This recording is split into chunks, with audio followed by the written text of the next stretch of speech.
poles, slots, and teeth.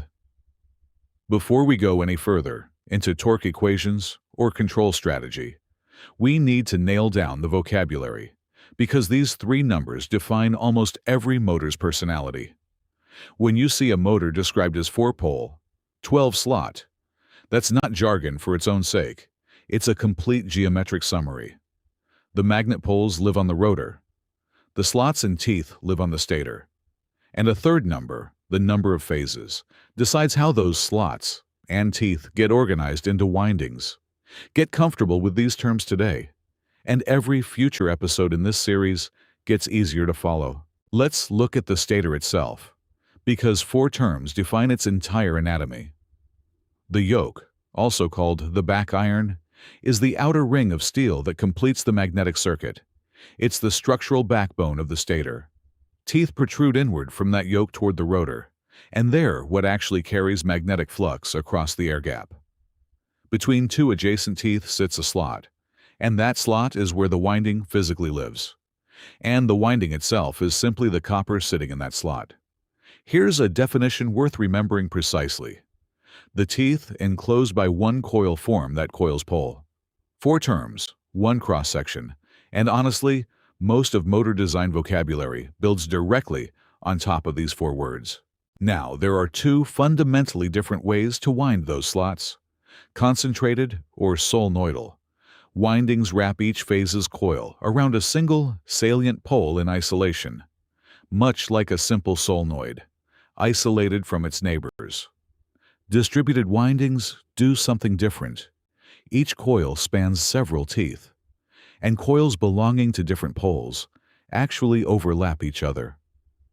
Which one shows up in real motors more often? Distributed windings are the more common, more practical construction you'll actually encounter.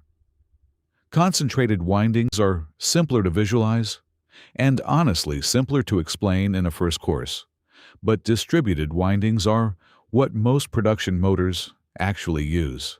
So, how many magnet poles should a rotor have? Brushless PM motors have been built with anywhere from 2 poles to 50 or more, always an even number. Though single-digit pole counts are by far the most common in practice. Here's the trade-off.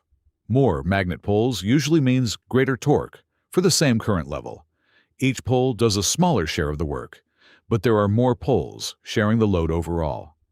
But that benefit doesn't continue forever.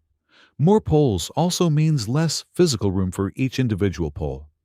Eventually, the gaps between adjacent poles become a significant fraction of the rotor's total circumference, and adding still more poles simply stops helping.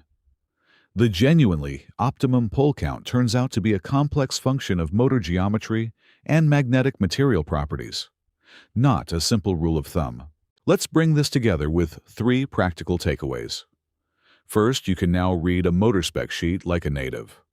A 4-pole, 12-slot call-out tells you the rotor's magnet count and the stator's tooth count in one breath. And together, those 2 numbers shape the winding layout, the cogging behavior, and a good chunk of the motor's overall personality. Second, remember that phase count is a separate design choice entirely. Brushless motors can technically use any number of phases, but 2- and 3-phase designs dominate in practice because they minimize the power electronics needed to drive the windings, with 3-phase being the most common of all. And finally, keep this connection in mind. Pole and slot counts are exactly what decide the cogging torque pattern from Episode 1 and the reluctance torque behavior from Episode 8. These aren't isolated facts. They're the geometry underneath everything else this series has covered.